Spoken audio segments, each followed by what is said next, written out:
I never believed the stories about Blackwood Road, a forgotten stretch of highway deep in the forests of Oregon where people claimed hitchhikers disappeared without a trace.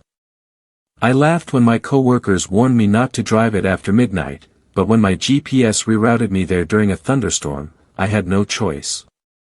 The road was empty except for a single woman standing beneath a broken streetlight, wearing an old white raincoat and holding a faded red suitcase. She never waved, never moved, only stared as my headlights passed over her pale face. I drove by without stopping, but a few miles later she was standing beside the road again, in the exact same pose, holding the same suitcase. My stomach tightened as I sped away, convincing myself it was another person. 5 minutes later, she appeared again, this time smiling. My phone lost signal. The radio filled with static before a calm voice whispered, "You should have stopped the first time."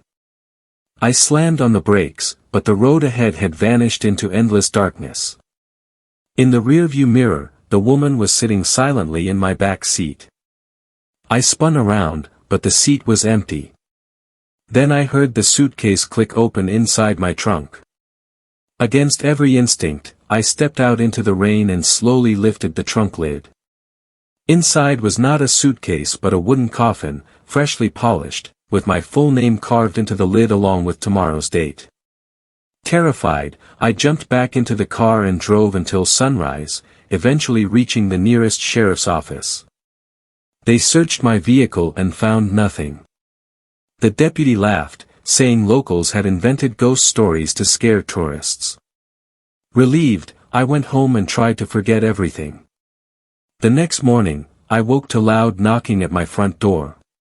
A funeral director stood outside with a clipboard, apologized for arriving early, looked directly into my eyes, and quietly said, "We're here to collect the body from this address." Before I could answer, every light in my house went out, and from somewhere inside the darkness, I heard the same calm voice from the radio whisper, "I told you, you should have stopped the first time."